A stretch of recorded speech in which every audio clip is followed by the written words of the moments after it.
जय हिंद प्यारे साथियों, स्वागत है आप सभी का एक बार फिर से खोटा किंग ऑफिशियल पे। जिस तरह से आपने थंबनेल में देख लिया होगा कि ये झारखंड पुलिस का ये जो नया बैच स्टार्ट हुआ है उसके बारे में आज हम डिटेल में बात करने वाले हैं। और साथ ही साथ कुछ रिक्तियों के बारे में भी ये ऑफिशियल नोटिफिकेशन है जो कि आपके सामने ये दिख रहा है। ये विज्ञापन संख्या आप देख पा रहे होंगे यहाँ पे 17/2023 का झारखंड आरक्षी प्रतियोगिता परीक्षा 2023। इसमें नियमित और बैकलॉग यहाँ पे दोनों तरह की वैकेंसी यहाँ पे देखने को आपको मिल जाएगा। ठीक है, अब हम लोग बात करने वाले हैं यहाँ पे इनके सिलेबस के बारे में और कैसे हम लोग बात करेंगे कितना कितना सीट है। ये तो सीटों की संख्या जो भी होगा इसमें कुछ अगर बढ़ना होगा तो बढ़ भी जाएगा, जो इतना ही रहना होगा तो इतना ही रहना होगा, जो भी होगा ये तो बात की बातें हैं। ये सीटों की संख्या हो सकता है कि बढ़ घट सकता है कुछ। और जिस प्रकार से लोगों ने जेएसएससी में लगातार बात किया है तो उससे तो ये तो पता चल रहा है कि कुछ इसमें सीटों की संख्या भी बढ़ाई जाएगी। खास करके जो मेल कैंडिडेट्स हैं उनकी सीटों की संख्या जो वो जरूर बढ़ाया जाएगा। बाकी की ये परीक्षा शुल्क वगैरह ये सब आपने देख लिया होगा। सारे जिले का जिलेवार क्रमवार तरीके से यहाँ पे सारा डिटेल में पूरा दे रखा है कि किस जिले में कितना वैकेंसी है और किसके लिए कितना है, महिला के लिए कितना है, पुरुष के लिए कितना है, ये सारा डिटेल आपको दिख रहा होगा। जैसे कि मान लेते हैं कि यहाँ पे गिरिडीह जिला में आपको दिख रहा होगा कुल रिक्ति 452 है, तो यहाँ पे पुरुषों के सीटों की संख्या और महिलाओं की सीटों की संख्या यहाँ पे दे रखा है। जैसे कि जनरल कैंडिडेट्स के लिए 155 पुरुषों के लिए है, 164 महिलाओं के लिए है। यहाँ पे अनुसूचित जनजाति के लिए एसटी कैंडिडेट्स के लिए पुरुष के लिए कोई सीट नहीं है, लेकिन महिला के लिए एक सीट आरक्षित है। अनुसूचित जाति के लिए अगर बात करें तो 13 जो वो मेल कैंडिडेट्स के लिए है और 51 सीट जो वो फीमेल कैंडिडेट्स के लिए है। फिर उसी प्रकार से अत्यंत पिछड़ा वर्ग जो अनुसूची 1 है उसमें से मेल कैंडिडेट्स का सीट नहीं है, लेकिन 33 जो वो फीमेल का है। ठीक उसी प्रकार से आर्थिक रूप से कमजोर वर्ग यानी ईडब्ल्यूएस के सीटों की संख्या अगर बात करें तो 23 यहाँ पे जो वो मेल कैंडिडेट का है और 12 जो वो फीमेल कैंडिडेट्स का है। तो इस प्रकार से यहाँ पे ये पूरा डिटेल में इस तरह से दे रखा है कि किस जिलों में कितनी सीटों की संख्या है, कितने पुरुष हैं, कितने महिलाओं की सीटें हैं, कितना जनरल का सीट है, कितना ओबीसी का है, ये सारा पूरा डिटेल में आपको दे रखा है 2400 जिला का। इसके अलावा कुछ अन्य रिक्तियों की बात यहाँ पे की गई है, वो सारी चीज़ें आपको अच्छे से पता चल गया है। अगर हम लोग बात करें इसके पे लेवल की तो यहाँ पे पद नाम जो इसका है वो है गृह कारा एवं आपदा प्रबंधन विभाग के अंतर्गत जिला इकाई के आरक्षित संवर्ग के संवर्ग आरक्षित समूह ग यानी समूह सी ग्रुप सी के लेवल का ये पोस्ट है, जो कि पे लेवल अगर आप देखेंगे तो 21,700 से लेकर के 69,100 तक है। मान्यता प्राप्त शैक्षणिक संस्थानों से अगर आप 10वीं कक्षा उत्तीर्ण है यानी मैट्रिक पास है तो आप इस फॉर्म को भरने के लिए एलिजिबल हैं। बस केवल एक शर्त है कि इसके उम्र सीमा को आपको पार करना होगा, क्रॉस करना होगा, जो उम्र सीमा इसके लिए रखा गया है। इसके अलावा यहाँ पे कुछ शारीरिक मापदंड की बात की गई है, जैसे कि आपकी जो हाइट होनी चाहिए वो अगर आप जनरल या तो ईडब्ल्यूएस की कैंडिडेट हैं तो 160 सेंटीमीटर आपके मतलब हाइट होनी चाहिए, है ना आरक्षी माप के लिए। और अनुसूचित जनजाति एवं अनुसूचित जाति के लिए 155, अत्यंत पिछड़ा वर्ग के लिए 160 है और महिलाओं के लिए न्यूनतम 148 है, कम से कम इतना होना चाहिए। ये सारे फीमेल कैंडिडेट्स के लिए सेम है 148 सेंटीमीटर। बाकी का यहाँ पे चेस्ट वगैरह के यहाँ पे जो है वो मापदंड दे रखा है कि इतना आप ये सारे क्राइटेरिया को आप फुलफिल करते होंगे तो आप इस फॉर्म को भरने के लिए एलिजिबल होंगे। बाकी के यहाँ पे अगर उम्र सीमा की बात करें तो यहाँ पे उम्र सीमा आप अच्छे से आप देख पा रहे होंगे कि इसके लिए जो न्यूनतम उम्र सीमा की तिथि जो रखी गई है गणना तिथि वो है 1/8/2023 का, और 1/8/2019 जो वो क्या रखा गया है अधिकतम उम्र सीमा। यानी आपका उम्र जो है वो ये नहीं मायने रखेगा कि 2023 में कितना वर्ष है, ये आप देखिए कि 1 अगस्त 2019 को आपका कितना उम्र हो रहा है। अगर आपको आपका उम्र अगर कहीं मान लेते हैं कि अभी 27 साल है, अगर आप जनरल में हैं तो बोलेंगे कि यहाँ तो 25 वर्ष ही दिया है, तब तो मेरा एज खत्म हो गया। बोलेंगे नहीं, आपका 2019 में कम उम्र हो रहा होगा, भले आपका 27 वर्ष अभी हो रहा है 2023 में, लेकिन अगर आप 19 में जाएंगे तो 4 साल पीछे, यानी अभी आप केवल 23 वर्ष के हैं जेएसएससी के इस फॉर्म के अनुसार से। ठीक है, तो थोड़ा सा ये भी आप खुशी फील कर सकते हैं कि थोड़ा सा समय दिया हुआ है कि कुछ एक्स्ट्रा टाइम दिया हुआ है लोगों को भरने के लिए। और साथ ही साथ यहाँ पे कुछ लोगों का और भी डिमांड है कि इसको 2017 किया जाए। मेरे हिसाब से भी इसका उम्र सीमा जो गणना तिथि होना चाहिए था वो 1/8/2017 होना चाहिए था, जो ज़्यादा अच्छा होता, क्योंकि 2015 के बाद में झारखंड पुलिस की कोई भी वैकेंसी नहीं आई है। तो चलिए लास्ट ज़्यादा से ज़्यादा आप 2017 कर सकते थे, 2017 तो कम से कम करना चाहिए था। अब देखिए यहाँ पे हम लोग बात कर रहे थे कि अगर आप मैट्रिक पास हैं, लेकिन उसके लिए कंडीशन है कि कम से कम आपके उम्र 18 वर्ष होनी चाहिए। ऐसा नहीं कि मैट्रिक अगर कहीं 15 साल में आप पास कर लिए तो बोलेंगे हमको फॉर्म नहीं भरने दिया जा रहा, हम तो मैट्रिक पास कर गए। तो उसके लिए एक शर्त है कि आपका उम्र जो वो कम से कम 18 वर्ष तो होना चाहिए, कम से कम। और अधिकतम अगर उम्र सीमा की बात करें तो अगर आप जनरल कैंडिडेट हैं तो 25 वर्ष जो वो आपका अधिकतम उम्र सीमा है। ओबीसी वगैरह के लिए 27 वर्ष है, और महिलाओं के लिए अगर बात करें तो 28 साल है, जबकि SC/ST कैंडिडेट्स के लिए 30 वर्ष का उम्र सीमा की यहाँ पे तिथि दी गई है, गणना तिथि। इसके अलावे और कुछ जो महत्वपूर्ण जानकारी है वो तो कुल मिलाकर के इतना ही है। ये सारे जो आपके महत्वपूर्ण जानकारी होने चाहिए थे इस फॉर्म से रिलेटेड, बाकी के इसके पूरे डिटेल में आपने सब कुछ देख लिया होगा। अब हम लोग बात करते हैं कि इसके परीक्षा का स्वरूप क्या होगा, यानी आपका जो चयन प्रोसेस होगा, चयन का जो नियम होगा वो किस आधार पे चयन होगा आपका। तो सबसे पहले तो आप जानते होंगे कि इससे पहले क्या होता था कि पहले परीक्षाएं होती थी, उसके बाद में फिर फिजिकल वगैरह हुआ करता था। लेकिन पिछला बार जब हेमंत सोरेन की सरकार बनती है तो उसके बाद में आपने देखा होगा कि एक्साइज कांस्टेबल का जो उत्पाद सिपाही का वैकेंसी था, उत्पाद सिपाही के वैकेंसी में क्या था कि विद्यार्थियों ने उसकी परीक्षा जो वो दे चुके है ना, परीक्षा इसके दे चुके थे। उसके बाद में फिर क्या होता है कि जैसे हेमंत सोरेन की सरकार आती है इस फॉर्म को कैंसिल कर दिया जाता है। जब कैंसिल किया जाता है उसके बाद में उसके नियमों में कुछ बदलाव किया जाता है। बीच में कई सारे मीम्स भी वायरल हुए थे कि अब जो ताड़ के पेड़ पर चढ़ जाएगा वो झारखंड पुलिस बन जाएगा, यानी वो पुलिस की भर्ती में बन सकता है। तो थोड़ा सा वो वायरल भी हुआ था काफी ज्यादा। तो यहाँ पे क्या किया, इन्होंने बोला कि नहीं, पहले परीक्षाएं नहीं होंगी, पहले जो वो क्या करना होगा, फिजिकल होगा। फिजिकल कहने का मतलब कि पहले दौड़ वगैरह होगा, पहले दौड़ वगैरह होगा, दौड़ में अगर पास करेंगे उसके बाद में उनका मेडिकल होगा। यहाँ पे देखिए प्रोसेस में आपको दे रखा है, पहला दे रखा है कि शारीरिक दक्षता परीक्षण, यानी पहला जो आपका टेस्ट होगा वो फिजिकल टेस्ट होगा। ठीक है, जो भी आपका दौड़ वगैरह है, कितना दौड़ है, ये सब हम आगे बात करेंगे। उसके बाद में आपका जो होगा वो मेडिकल होगा। और जब फिजिकल और मेडिकल ये दोनों जब आप पास कर जाते हैं उसके बाद आपको रिटेन एग्जाम के लिए बुलाया जाएगा। ठीक है, उसके बाद में आपको जो वो परीक्षा के लिए बुलाया जाएगा, ये तरीका होगा। यहां पे सारा शर्त, यहां पे ये सारा नियम दे रखा है। जैसे कि पहला जो दे रखा है शारीरिक दक्षता परीक्षण, कहता है कि झारखंड राज्य पुलिस नियुक्ति नियमावली पुलिस सेवा के लिए भर्ती पद्धति 2014 में वर्णित प्रावधान अद्यतन तथा यथा संशोधित एवं समय समय पर संशोधित के अनुसार अधिसूचित चयन परिषद द्वारा अभ्यर्थियों की शारीरिक दक्षता परीक्षण ली जाएगी, जिसमें सफल होना अनिवार्य होगा। शारीरिक दक्षता परीक्षण यानी क्वालिफाइंग नेचर का होगा, परीक्षा है जिसमें कोई अंक दे नहीं होगा, ये केवल आपको क्वालिफाई कर जाना है। यानी अगर आपको बोला जा रहा है कि 10 किलोमीटर आपको 60 मिनट में दौड़ जाना है तो कोशिश करिएगा कि अगर कहीं 60 मिनट में अगर कहीं कुछ 10 सेकेंड या 2 सेकेंड भी अगर पहले आप 10 किलोमीटर दौड़ जाते हैं तो आप क्वालिफाई कर गए वहां पे। ठीक है, यहां पे ये चीज ये दिया हुआ है। उसके बाद कहता है कि चयन पार्षद शारीरिक माप एवं शारीरिक योग्यता में योग्य तथा अयोग्य अभ्यर्थियों की सूची आयोग को उपलब्ध कराएगा। उसके बाद में फिर बात करते हैं, यहां पे दूसरा जो होगा वो होगा चिकित्सीय जांच। मेधा सूची के में उपलब्ध अभ्यर्थियों को मेधा क्रमानुसार, है ना, मेधा क्रमानुसार आरक्षण कोटिवार रिक्तियों की संख्या के 3 गुना अभ्यर्थियों का चयन चिकित्सीय जांच के लिए किया जाएगा। अब देखिए इसका जो मेन चीज यहां पे जो एक नेगेटिव पॉइंट है ना वो यहां पे है। अगर आप इसे ध्यान से समझे तो ये थोड़ा सा आपको बुरा लग सकता है। बोलेंगे क्या बुरा लग सकता है? मान के चलिए कि 5000 सीट है, हम 5000 एक मोटा मोटी मान करके चल रहे हैं।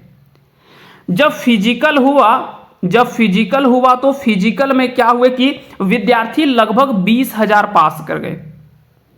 अब हुआ यहां पे क्या कि 20,000 कैंडिडेट्स जो वो पास कर गए फिजिकल में, बोल रहे हैं लेकिन नहीं, हम जो मेडिकल के लिए बुलाएंगे वो कितना बुलाएंगे, 3 गुना बुलाएंगे, यानी हम 15,000 ही बुलाएंगे। यानी हम यहां पे जो बुलाएंगे वो 15,000 कैंडिडेट्स को ही बुलाएंगे, यानी जितना रिक्ति है उसके रिक्तियों के 3 गुना। और जो भी कोटिवार, मतलब जितना कोटि में जनरल का इतना है तो उसका 3 गुना, ओबीसी का इतना तो उसका 3 गुना, मतलब जितना कोटिवार दे रखा है उसका 3 गुना हम जो वो मेडिकल के लिए बुलाएंगे। अब मान के चलिए कि 20,000 अगर पास करते हैं और 15,000 आप बुलाएंगे, तो यहां पे ये 5,000 कैंडिडेट्स की क्या गलती है जो फिजिकल पास किए, इनका तो कोई गलती नहीं है। यही अगर आप पहले रखते कि हाँ पहले एग्जाम होगा, एग्जाम में जितना कट ऑफ जाएगा उस कट ऑफ के बीच में मतलब हम इतना गुना, जितना गुना लेना है फिजिकल के लिए, 5 गुना लेना है, 10 गुना लेना है, उतना आप जो वो वहां पे फिजिकल में ले लेते। पहला तो एक नेगेटिव है कि ये समझिए कि अगर कहीं 10 लाख लड़के अगर कहीं फॉर्म भर देते हैं तो समझिए कि 10 लाख लोगों को दौड़ाने में कितना समय का जाया जाए मतलब होगा। एक तो पहला टाइम बहुत ज्यादा जाएगा इसमें। अगर 10 लाख अभ्यर्थियों की परीक्षा हो जाती तो परीक्षा में कहीं ना कहीं फिजिकल से थोड़ा सा कम समय लगता है। परीक्षा हो जाने के बाद में क्या होता कि जितने भी रिक्ति थे उसके जो भी 5 गुना 10 गुना जो भी बुलाते ये फिजिकल के लिए, तो समझिए कि अगर 5,000 सीट था तो मुश्किल से 50,000 अभ्यर्थियों को बुलाना पड़ता है इसको दौड़ के लिए, और जो कि आसानी से एकदम कम समय में आसानी से हो सकता था। तो ये थोड़ा सा एक कह सकते हैं कि पता नहीं किस हिसाब से ये मैनेज किया जाएगा और कैसे ये किया जाएगा, ये तो खैर देखने वाली बात होगी। लेकिन फिर भी जो नियम है उसके अनुसार से हम यहाँ पे सारी बातें जो है वो हम यहाँ पे बतला दे रहे हैं आपको। तो ये चीज आपको ध्यान रखने कि जितने भी सीट होंगे, सीटों की संख्या, रिक्तियों की संख्या के 3 गुना अभ्यर्थियों का चयन चिकित्सीय जांच के लिए किया जाएगा। चिकित्सीय जांच झारखंड राज्य पुलिस नियुक्ति नियमावली पुलिस सेवा के लिए भर्ती पद्धति 2014 में वर्णित प्रावधान है ना, यदि अद्यतन संशोधित एवं समय समय पर जो भी संशोधित है उसके नियम के अनुसार से चिकित्सीय परीक्षण समिति चिकित्सा परिषद द्वारा किया जाएगा। चिकित्सीय परिषद के निर्णय के विरुद्ध अपील अपेक्स मेडिकल बोर्ड में की जा सकती है। चिकित्सीय परीक्षण के संबंध में अपेक्स मेडिकल बोर्ड का निर्णय अंतिम होगा। चिकित्सीय जांच में योग्य एवं अयोग्य अभ्यर्थियों की सूची आयोग को चिकित्सा परिषद द्वारा उपलब्ध कराई जाएगी। उसके बाद आपका आता है तीसरा प्रोसेस, वो तीसरे नंबर पे, और वो आपका आता है लिखित परीक्षा यानी रिटन एग्जाम। शारीरिक दक्षता परीक्षण एवं चिकित्सीय जांच में सफल अभ्यर्थियों की OMR आधारित परीक्षा, लिखित परीक्षा ली जाएगी। लिखित परीक्षा यदि विभिन्न समूहों में लिया जाता है तो अभ्यर्थियों के प्राप्तांक का नॉर्मलाइजेशन किया जाएगा। अब यहाँ पे ये सारी बातें यहाँ पे किया गया है कि कहता है कि लिखित परीक्षा अगर यदि विभिन्न समूहों में लिया जाता है यानी एक से अधिक मतलब अलग अलग दिन लिया जाता है तो वैसे में क्या कि नॉर्मलाइजेशन वहां पे किया जा सकता है। अभ्यर्थियों की मेधा सूची उनके प्राप्तांक के नॉर्मलाइज्ड अंक के आधार पर तैयार किया जाएगा तथा परीक्षा फल प्रकाशन के पश्चात उन्हें नॉर्मलाइज्ड अंक ही दिया जाएगा। आरक्षी के पद पर नियुक्ति हेतु गठित मेधा सूची में स्थान पाने के लिए अभ्यर्थियों को लिखित परीक्षा में आरक्षण कोटिवार निर्धारित न्यूनतम अर्हतांक यथा विवरणिका की कंडिका 17/4 में प्राप्त करना अनिवार्य होगा। यहाँ पे कुछ बातें यहाँ पे किया गया है, ये सारे टर्म एंड कंडीशन को आपको समझना होगा। लिखित परीक्षा के उपरांत प्रमाण पत्रों का सत्यापन आयोग द्वारा करते हुए परीक्षा फल प्रकाशित किया जाएगा।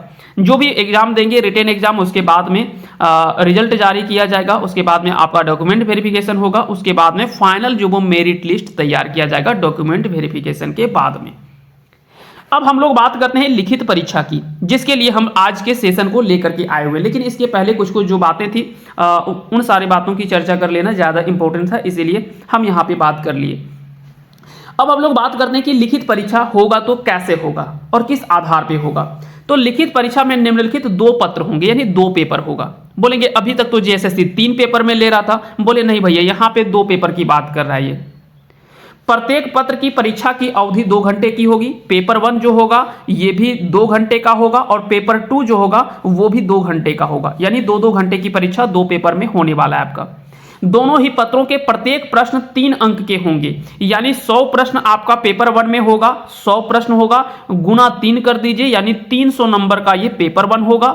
ठीक उसी प्रकार से पेपर 2 जो होगा आगे हम लोग देख लेते हैं, उसमें भी जो जितना भी प्रश्न होगा उसमें भी 3 अंकों का प्रत्येक प्रश्न होगा।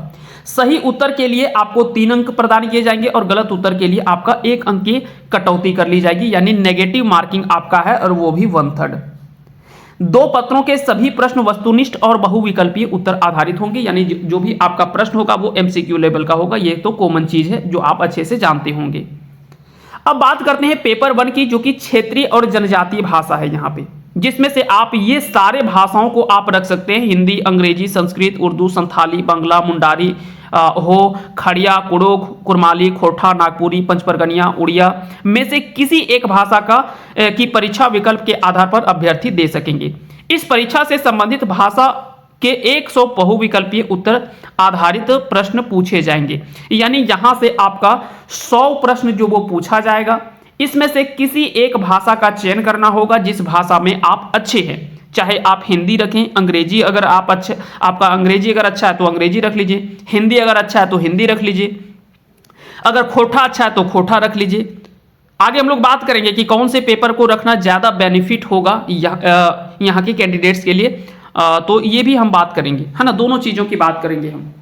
चलिए अब हम लोग बात करते हैं, उसके बाद में यहाँ पे एक कंडीशन लिया हुआ है कि नोट यहाँ पे दिया हुआ है कि पत्र 1 में 30% न्यूनतम अंक प्राप्त करना अनिवार्य होगा, यानी कम से कम 100 में से 30 प्रश्न तो आपको सही करने ही होंगे, है ना। इससे कम होगा तो आपका हो सकता है कि पेपर 2 चेक नहीं किया जाएगा और आप क्वालिफाई नहीं करेंगे। अब बात करते हैं पेपर 2 की, तो इस पत्र के 2 भाग होंगे। यहाँ पे क्या है कि इस पत्र में क्या है कि 2 भाग में बांटा गया है। इसमें पहला भाग जो वो हिंदी भाषा से संबंधित होगा, जिसमें प्रश्नों की संख्या 50 होगी। यानी अगर बात करें पेपर 2 की, तो पेपर 2 में क्या होगा कि 2 भाग बांट दिया गया, एक भाग इधर होगा और दूसरा भाग इधर होगा, ठीक है। पेपर 2 की हम बात कर रहे हैं, है ना, या तो इस तरह से हम बता देते हैं। यहाँ पे 2 सेक्शन में बांटा हुआ है। पहला सेक्शन जो होगा वो हिंदी का होगा और हिंदी के आपके जो होंगे वो 50 प्रश्न होंगे। क्लियर हो गया। इसके बाद में यहाँ पे बोला जा रहा है कि ये प्रश्न अनुच्छेद आधारित हिंदी व्याकरण, मुहावरे एवं लोकोक्तियां, वाक्यों की शुद्धि से संबंधित होगा। और भाग 2 में देखिए यहाँ पे 25 प्रश्न सामान्य ज्ञान से और 25 प्रश्न जो है वो न्यूमेरिकल एबिलिटी से। न्यूमेरिकल एबिलिटी कहने का मतलब क्या है यहाँ पे, तो मोटा मोटी यहाँ पे कहता है कि जेएसएससी का जिस तरह से अगर बात करने का तरीका, तो वो बताना चाह रहा है कि आपको कम से कम एक मोटा मोटी कैलकुलेशन आना चाहिए, जो कि इजी, मतलब 7-8 लेवल का, मतलब 6 से 10 के बीच का जो मैथ होता है ना, उसका कॉमन आपको देखना होगा कि आप कैलकुलेशन अच्छे से कर पाते हैं या नहीं कर पाते। कुछ इसमें रीजनिंग टाइप के भी प्रश्न होंगे, कुछ मैथ भी आपके रहेंगे, या हो सकता है कि टोटल मैथ ही रहे, या कुछ हो सकता है कि कैलकुलेशन के टाइप पे आपको रीजनिंग के भी 2-4 सवाल आपको देखने को मिल जाए। अब कुछ लोगों का कहना है कि 25 सामान्य ज्ञान है, तो क्या केवल यहाँ पे सामान्य ज्ञान ही रहेगा या झारखंड जीएस भी रहेगा? तो बता दें कि यहाँ पे सामान्य ज्ञान लिखा है तो आपके राज्य आधारित भी सामान्य ज्ञान कुछ रहेंगे, ठीक है। अगर ये सिलेबस रहता है तो ऐसा नहीं कि झारखंड से एक भी सवाल नहीं पूछा जाएगा, ऐसा बिल्कुल भी नहीं है। अगर 25 सवाल है तो उसमें से 5-7 सवाल जो होगा आपका, या हो सकता है कि 10 सवाल तक आपका जो वो झारखंड जीएस से रहेगा। उसके अलावा आपका साइंस से सवाल रहेगा, हिस्ट्री, ज्योग्राफी, पॉलिटी, ये सबसे मिला जुला करके, करंट वगैरह मिला करके 25 प्रश्न आपके यहाँ पे पूछे जाएंगे। अब ये हालांकि हम ये कंफर्म नहीं बोलेंगे कि इतना ऐसा ही रहेगा, ये देखने वाली बात होगी कि किस तरह से परीक्षा जब होता है तो उसमें किस तरह से प्रश्न आपके पूछे जाएंगे, क्योंकि यहाँ पे पूरे डिटेल में सिलेबस को तो विस्तृत रूप में ही बतलाया नहीं गया कि कहाँ कहाँ से, किस सेक्शन से जो वो अगर जीके से सवाल पूछा जाएगा तो कहाँ कहाँ से पूछा जाएगा, ये तो कुछ लिखा नहीं है डिटेल में। तो ऐसे में आपको क्या कि मोटा मोटी एक आपको सब कुछ लेकर के चलना पड़ेगा।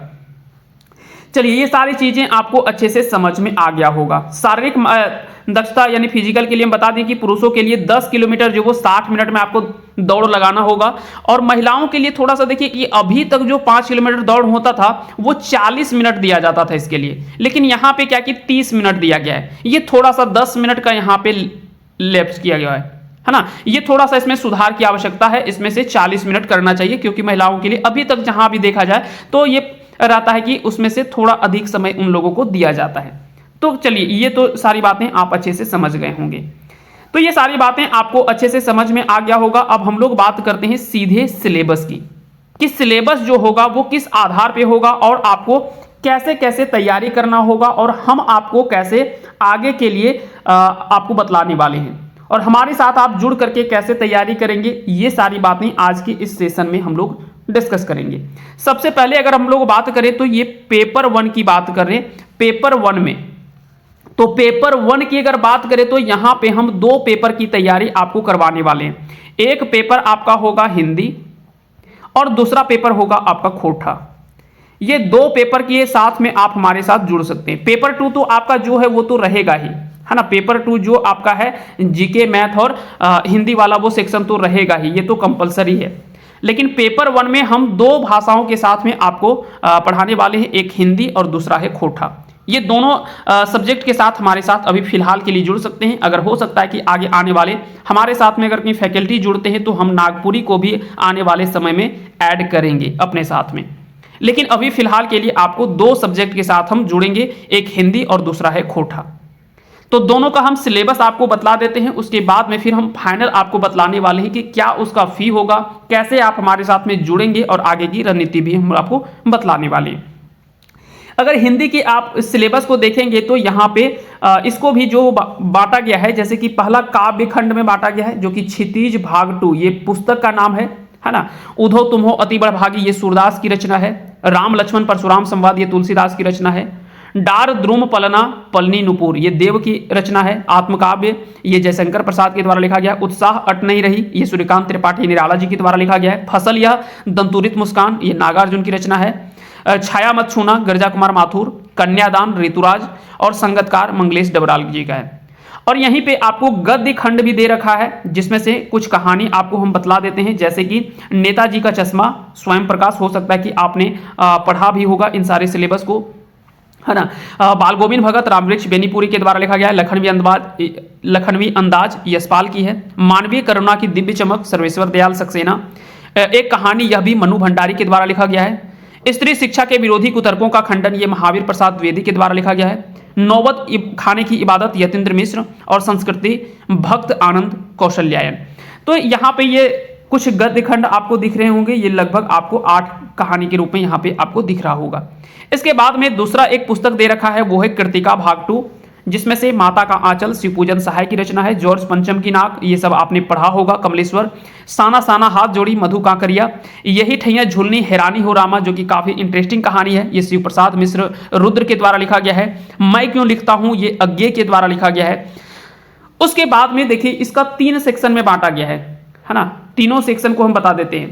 पहला जो सेक्शन दे रखा है उसमें से क्या है आपका, यहाँ पे देखिए पुस्तक हम दिखा देते हैं। 3 सेक्शन में है। यहाँ पे पहला है क्षितिज भाग, है ना। पहला जो है वो आपका क्षितिज है। तो अगर सेक्शन 1 की बात करें तो यहाँ पे आपको दिखेगा क्षितिज जो पुस्तक है, इससे संबंधित सवाल रहेंगे।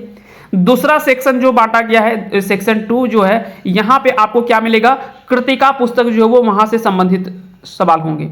और सेक्शन 3 जो बटा हुआ है वो आपका क्या है, यहाँ आपका व्याकरण है ना। यहाँ पे क्या है, व्याकरण है। तो ये 3 खंडों में पूरा सिलेबस जो वो हिंदी का बांटा हुआ है।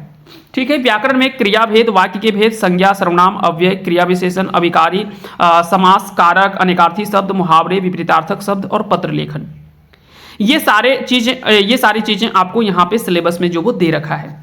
अब हम लोग बात करते हैं एक और सिलेबस हम लोग बात कर लेते हैं खोटा की। उसके बाद फिर हम लोग आपको फाइनल डिसाइड करेंगे कि आपको क्या क्या पढ़ना चाहिए, क्या रखना चाहिए, जिससे आपको कुछ बहुत हद तक फायदा होगा। अब यहाँ पे हम लोग बात करते हैं खोटा विषय की। खोटा भाषा में अगर बात करेंगे तो पहला गद्य भाग दे रखा है, जिसमें से कहानी, एकांकी, नाटक, लघु उपन्यास, ये आपको पढ़ना है।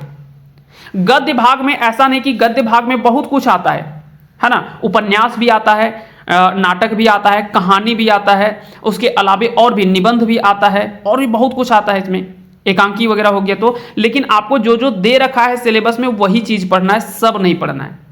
इसके लिए 2 पुस्तक आपको रिकमेंड किया गया है। पहला पुस्तक जो है वो है खोटा गद्य पद्य संग्रह, जिसके प्रकाशक है खोटा साहित्य संस्कृति परिषद बोकारो, और इसके प्रधान संपादक जो वो ए.के. झा हैं। इनके बारे में हम डिटेल में बात भी किए हुए हैं, है ना। ए.के. झा जी के द्वारा इस पुस्तक को लिखा गया है, जिसके प्रधान संपादक है।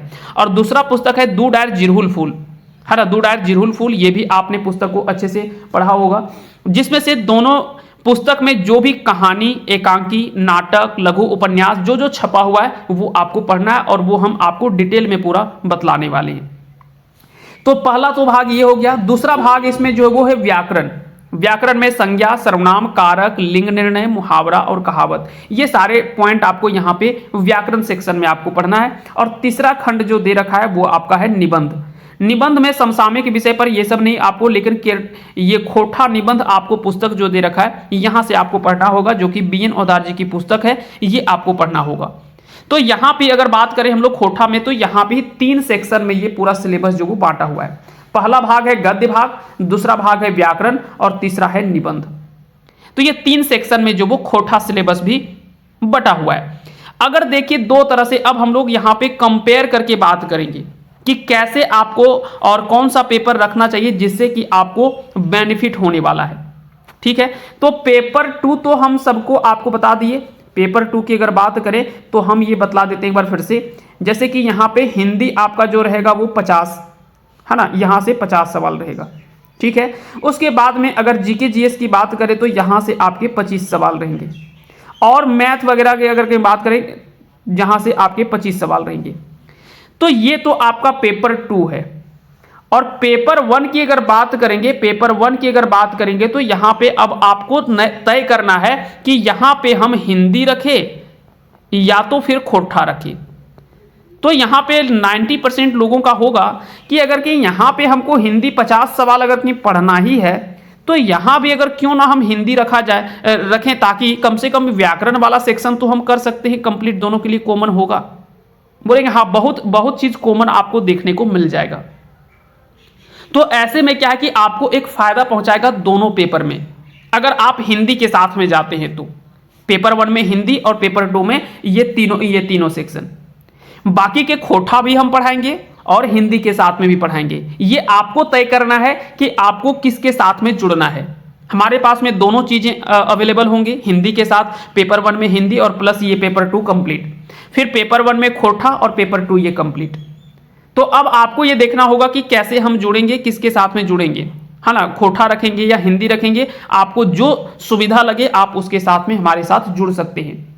अब यहाँ पे हम दोनों चीज़ों के थोड़ा सा हम डिटेल में बात करते हैं कि अगर आप हिंदी के साथ जुड़ेंगे, है ना, हिंदी प्लस पेपर 2, पेपर 1 में हिंदी और पेपर 2 की अगर बात करें, ठीक है, अगर इसके साथ हमारे साथ जुड़ेंगे तो इसके लिए जो फी रखा गया है वो रखा गया है 599।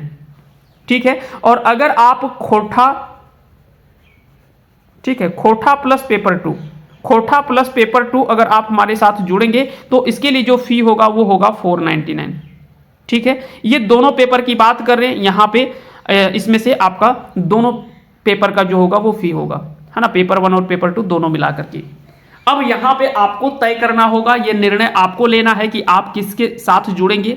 और बाकी का यहाँ पे हम आपको क्लासेस के बारे में बतला दें तो क्लासेस भी आपको पूरे डिटेल वे में आपको कंप्लीट क्लासेस दिया जाएगा। सबसे पहले थ्योरी क्लासेस, उसका MCQ रहेगा और सारे का आपको नोट्स वगैरह भी आपको प्रोवाइड करवाए जाएंगे। साथ ही साथ आपको बीच बीच में आपको टेस्ट के रूप में आपको फुल लेंथ टेस्ट भी दिया जाएगा, जैसे कि संडे हो या तो फिर 15 दिन में या 1 महीने में आपको टेस्ट वगैरह भी आपको दिया जाएगा अभी फिलहाल के लिए। बाकी के जैसे आपका एग्जाम डेट डिक्लेयर होता है उसके बाद में आपको 10 टेस्ट जो मिलेगा वो पेपर 1 का होगा, 10 टेस्ट पेपर 1 का, और 10 टेस्ट जो आपको मिलेगा वो पेपर 2 का मिलेगा। यानी 20 टेस्ट के लिए आपको कोई फी नहीं देना है अलग से, इसी चार्ज में आपको जो वो 20 टेस्ट भी आपको मिल जाएगा दोनों पेपर का, 10-10 टेस्ट। तो इसी फी में आपको ये टेस्ट भी मिलने वाला है, क्लासेस भी मिलने वाले हैं, नोट्स भी आपको मिलने वाले, ये सारी चीजें आपको इसी फी में प्रोवाइड करवा दिया जाएगा। तो अगर आपको हमारे साथ में जुड़ना है तो इसके लिए हम भी आपको डिटेल वे में सब कुछ आपको हम बतला देते हैं। अगर आप जुड़ना चाहें तो आज ही हमारे साथ में जुड़ सकते हैं। चलिए हम थोड़ा सा आप वेट करेंगे, हम तुरंत आपको बतला देते हैं। देखिए ये हमारा है पूरा डिटेल है ना, झारखंड पुलिस का, जो कि अगर आप हमारे साथ में हिंदी और पेपर 2 के अगर साथ जुड़ेंगे तो हमारे इसके लिए आपको 599 फी है, और खोटा और पेपर 2 के साथ अगर जुड़ते हैं तो इसके लिए आपको 499 का फी यहाँ पे रखा गया है। अगर आप हमारे साथ जुड़ना चाहें तो आज ही इस नंबर पे आप हमें कांटेक्ट करेंगे या व्हाट्सअप करेंगे 9708305319 पे। इस नंबर पे आप हमें व्हाट्सअप करेंगे, यहाँ से हम पूरे डिटेल में आपको सारी जानकारी जो यहाँ पे हम दे देंगे। साथ ही साथ में एक चीज़ और जानकारी हम यहाँ पे आपके बीच में साझा करना चाहेंगे, थोड़ा सा हम आपको बतला देते हैं इनके बारे में, क्या कि यहाँ से भी आपको जानकारी रखना जरूरी है। एक सवाल यहाँ से बन सकता है कि इसका फॉर्म जो वो कब से कब भरा जाएगा, है ना, इसके लिए भी आपको ध्यान रखना है। तो देखिए यहाँ पे आपको डिटेल में यहाँ पे दे रखा है कि आवेदन दिनांक जो होगा वो 15/1/2024 से लेकर के 14 फरवरी 2024 तक ये जो वो फॉर्म ऑनलाइन आपका होना है। ठीक है, तो 15 जनवरी से ये फॉर्म भरा रहा है। और अगर हम बात करें क्लासेस की कि क्लासेस कब से शुरू होने वाला है, तो ये भी थोड़ा हम डिटेल में आपको जानकारी दे दें। क्लासेस आपका जो वो स्टार्ट होगा 2 या 3 जनवरी से, है ना, जो भी देख लेंगे 2 जनवरी या 3 जनवरी से क्लासेस आपका स्टार्ट जो वो हो जाएगा इसका फाइनली। ठीक है, अगर आप आज जुड़ेंगे बोलेंगे तो आज हम क्यों जुड़े, क्लासेस तो 2 जनवरी से स्टार्ट हो रहा है, तो बता दें कि आपका क्लासेस कुछ क्लासेस जो वो आज से ही स्टार्ट हो जाएगा। जैसे कि खोटा में कुछ क्लासेस आपको मिल जाएंगे, आज से कल में कुछ क्लासेस आपको दे दिए जाएंगे। एक दिन 1 जनवरी को क्योंकि क्लासेस सारा ऑफ रहता है, तो 1 जनवरी आपका गैप जाएगा। बाकी के 2 जनवरी से आपके सारे क्लासेस जो वो रेगुलर बेसिस पर आपको दिया जाएगा। बाकी के क्लासेस की जानकारी आपको एक अगले सेपरेट वीडियो में हम इसके बारे में प्रोवाइड करवा देंगे। अगर आप हमारे साथ में जुड़ना चाहें तो आप फिर से एक बार हम नंबर लिख देते हैं, आप इस नंबर पे हमें कांटेक्ट कर सकते हैं 9708305319। इस नंबर पे आप हमारे साथ में जुड़ सकते हैं, है ना, अगर आपको आज ही ज्वाइन करना होगा। क्योंकि देखिए क्लासेस अगर आपको ऐसा नहीं है कि फॉर्म भरा रहा है, फॉर्म भर लेंगे उसके बाद हम क्लास करेंगे, तो वैसा तो नहीं होता है। क्योंकि पढ़ना तो आपको पहले से ही पड़ेगा, तब जा करके आपका सिलेबस जो वो टाइम पे कंप्लीट होगा। लास्ट टाइम पे आप हमारे साथ में जुड़ेंगे तो उससे बहुत ज़्यादा बेनिफिट आपको नहीं होगा। हमको क्या है, मेरा काम तो है कि पढ़ाना, तो हम तो पढ़ा करके कंप्लीट कर देंगे, बाकी का आपको रहेगा उसको कवर करना, कंप्लीट करना। तो जितना जल्दी आप हमारे साथ में जुड़ेंगे वो आपके लिए बेनिफिट होगा, क्योंकि आप टाइम टू टाइम अच्छे से प्रिपेयर कर पाएंगे, ज़्यादा आपको रिवीजन के लिए टाइम मिलेगा। क्योंकि लास्ट टाइम पे आप मैक्सिमम जो वो प्रैक्टिस कर पाएंगे। जब आपका सिलेबस पहले कंप्लीट होता है तो आप क्या करते हैं कि जब लास्ट टाइम जो समय होता है उस टाइम पे आप मैक्सिमम जो वो रिवीजन कर पाते हैं, है ना। तो अगर आप हमारे साथ में जुड़ना चाहें तो आप हमारे साथ जुड़ सकते हैं। ये हम सारी डिटेल में हम आपको जानकारी दे चुके हैं, बाकी की चीज़ें उम्मीद करते हैं कि आप अच्छे से समझ गए होंगे। तो अगर आपका भी सपना है कि हम झारखंड पुलिस में अपनी सेवा दें, तो आज ही हमारे साथ में आप जुड़ सकते हैं। इस नंबर पे एक बार कांटेक्ट कर लीजिएगा, व्हाट्सअप या कॉल करके आप हमें कांटेक्ट कर सकते हैं। बाकी का दोनों पेपर का क्लासेस आपको कंप्लीट दिया जाएगा, थ्योरी क्लासेस, उसका एमसीक्यू, उसका नोट्स, और साथ ही साथ में 20 प्रैक्टिस सेट भी आपको इसी फी में, ये फाउंडेशन बैच है, फाउंडेशन बैच में ही आपको 20 प्रैक्टिस सेट भी आपको दिया जाएगा। बाकी के खोटा और पेपर 2 के साथ अगर आप हमारे साथ जुड़ते हैं तो इसके लिए 499 फी है। यहाँ पे भी आपको सारी चीज़ें कॉमन रहेगा, यहाँ पे भी आपको थ्योरी क्लासेस, उसका एमसीक्यू, उसका नोट्स, और प्लस उसमें से आपको 20 प्रैक्टिस सेट यहाँ पे भी आपको दिए जाएंगे। तो उम्मीद करते हैं कि ये सारी जानकारी आपको अच्छे से समझ में आ गया होगा। फिलहाल के लिए इतना ही, मिलते हैं अगले सेशन में, तब तक के लिए आप सभी को बहुत बहुत धन्यवाद।